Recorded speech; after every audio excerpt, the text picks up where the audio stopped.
It's December 7th, 1941.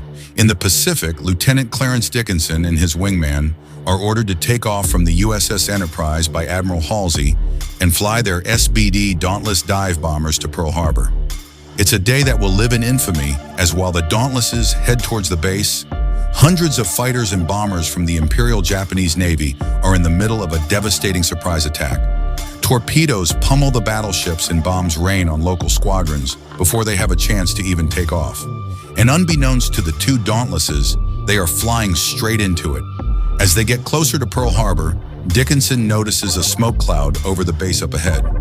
Seeing the smoke, Dickinson thinks the fields are being burned, or maybe it's a gunnery practice. The Army's gonna catch hell for that, but then he spots black puffs of anti-aircraft fire. The base is under attack. Dogfight with Zeros begins. When suddenly two Zeros burst out of the smoke. The Dauntlesses are ill-suited for dogfighting, but the dogfight is already upon them. The two Zeros scream in from above and behind and open fire with their 20mm cannons aimed right at Dickinson's Dauntless. McCarthy and the other plane banks aggressively to the left, turning under Dickinson in an evasive maneuver. The Zeros miss Dickinson, but with McCarthy below and mid-turn, the Japanese gunfire slams into McCarthy's Dauntless instead. Zeros versus Miller. Meanwhile, Dickinson makes a gentler turn, keeping the aircraft steady, which is perfect for Miller as he opens fire in the rear. Incoming! Miller faces the two fighters, meeting them with his machine gun as they come straight at him. The Zeros shoot past them at incredible speed. Dickinson immediately pushes the nose down and feels the negative G-force as the Zeros slowly drift into his sight from below. He fires his forward guns, but the Japanese have so much speed, the bullets don't find their mark and the Zeros speed away. They're pulling up and turning back. Reloading, Dickinson catches a glimpse of McCarthy's aircraft. He's pouring oil, and then it bursts into flame. McCarthy is going down. They're relieved to see a parachute bloom, but also horrified as they see only one. More Zeros appear, closing in fast. Dickinson breaks into evasive maneuvers as the Japanese pilots open fire. Miller reloads and carries on firing. It's a hit. Mr. Dickinson, I think I have got one of them. Dickinson looks over his shoulder to see the plume of oil turn into a flaming inferno, but they still have four more on their tail. These Americans won't go down, but it still flies on. However, the Japanese press their attack. It's just a matter of time now before it's over. Again and again, the Americans are hit. Miller fires off his last bullet. Are you all right, Miller? Mr. Dickinson, I've expended all 6 cans of ammunition. A pit grows in Dickinson's stomach. Dickinson's mind drifts back to a conversation the two friends had earlier that day on the USS Enterprise. It's our last flight together. Don't get me wet, sir. Don't worry, kid. Just stick with me. Next thing you know, we'll be on the runway in Pearl. Dickinson's Dauntless is hit. Dickinson hears a blood-curdling scream. The aircraft stops responding to his stick. Dickinson is stuck banking hard right. He pushes the rudder in a desperate bid to level out, but the aircraft instead drifts into an uncontrollable spin. Dickinson shouts to Miller one last time, "Miller, jump!" in the fleeting hope that he's still alive. He undoes his belts and attempts to disconnect the radio, but he can't unplug the radio.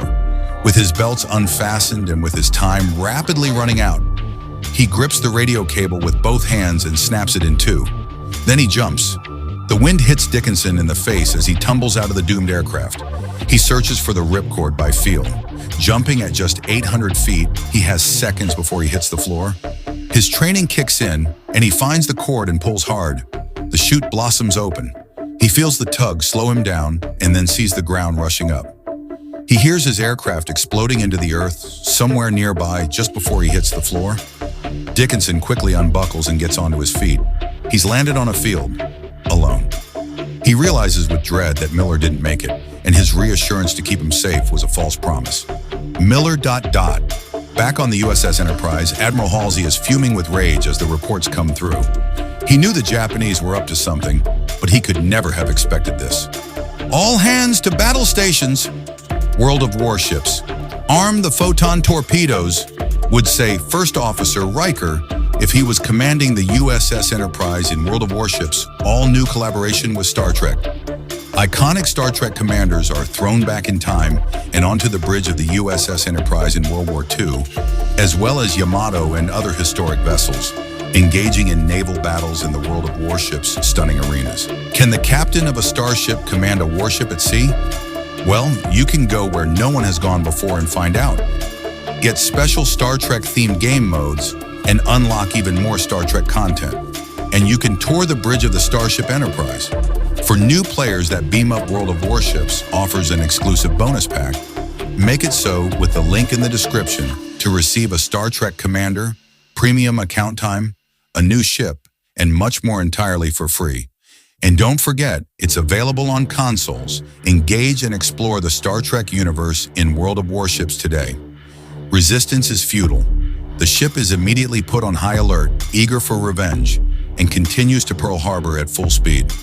Dickinson manages to get himself to the airbase at Fort Island, where he immediately reports for duty. He didn't mention that he'd been shot down, so the commanding officer orders him to jump into an available Dauntless and scan the ocean for the Japanese fleet. Dickinson gladly agrees with vengeance burning within him for his lost friend. But the Japanese slip away, leaving just submarines to patrol for American aircraft carriers. As the Enterprise finally reaches Pearl Harbor, Halsey is a driven man pushing to get the Enterprise refueled and supplied and back out to sea in just 6 hours. Dickinson makes his way back on board. All of the men under Halsey's command are burning with vengeance, and none more than Dickinson. Halsey gives the order to shoot the enemy on sight. Back out at sea now, the Enterprise sends aircraft in round-the-clock patrols. Dickinson is one of the most active, scouring the waters around Hawaii, loaded with bombs and eager for revenge. Japanese We-70 submarine. And 3 days after the attack, the Japanese show themselves once again. Another Enterprise pilot sees the clear shape of a Japanese submarine on the surface of the water, recharging its batteries. Contact enemy submarine. But the enemy sees him coming. Bomber incoming. The alarm is sounded and the crew of the I-70 submarine scramble for an emergency dive. On the I-70, that's at least 90 seconds. It's a race against time. The pilot angles down on his attack run while arming his singular 1,000-pound bomb. The dive bomber picks up speed as it races down. The pilot has his eyes locked on target. He can't release yet. The ship is submerging into the waves before his eyes. As early as he dare, he lets the bomb fly, wishing it to hit the target. The bomb falls into the sea and explodes against the submarine's flank. The Japanese sailors hear a massive explosion. The ballast tanks are damaged, so before they will be able to dive safely, they need to make repairs. Missed. It's still sailing. Damn it! Send more aircraft! On deck, another flight of Dauntlesses is prepared. Among them, Dickinson, this time with a young gunner taking Miller's position. Sail 4, ready for takeoff. Copy, Sail 4. Exercise caution. Submarines detected in the area. I'm counting on it. They take off. Dickinson versus submarine. Back on the I-70, the Japanese crew are performing emergency repairs. For the time being, they're stuck sailing on the surface when a lookout spots an American Dauntless in the sky. American plane! Up above, Dickinson sees a submarine silhouette floating on the waves. Vengeance is within sight. This is Sail 4. Have sighted the submarine. 5,000 feet over the waves, Dickinson arms the bomb. Am attacking, and throws his Dauntless into a dive. The aircraft rapidly speeds up. Below, the Japanese turn their guns to meet his charge. Fire! A column of tracers shoots up from the target, headed for the Dauntless. But Dickinson tries his best to ignore the enemy. Bullets zip past the canopy, narrowly missing the two men as they plunge headfirst towards the enemy fire. The Japanese gunners throw everything at the Dauntless, screaming towards them. They manage to get several hits on target, but the strength of the Dauntless and the determination of the pilot are not to be swayed. The Japanese gunners stare at the heavens in dread as the bomb continues on its path, straight towards them. The whistle of death piercing through the sounds of combat. It strikes. The water. The gunners are instantly blown off the deck, and the ship suddenly loses all power. The lifeblood of the I-70 is seen as oil starts to pool on the surface. It was close.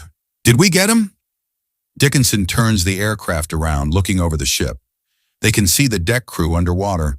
the oil slick and smoke, but the ship seems otherwise unharmed. Effects on target? Unclear. For a second, it appears the sub has been damaged, but survived. It submerges into the waves, disappearing from view. It's submerged. A lone bubble hits the surface. Dickinson stares intently when suddenly, a massive ball of bubbles gushes out of the sea. Submarine sunk. I see oil and debris. Relief washes over the crew.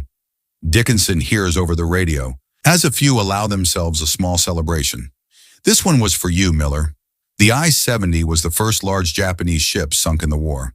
The USS Enterprise had started the fight back, and Dickinson had avenged his friend. God knows what the Japanese are thinking. If only we could know what their plans are from the Japanese perspective.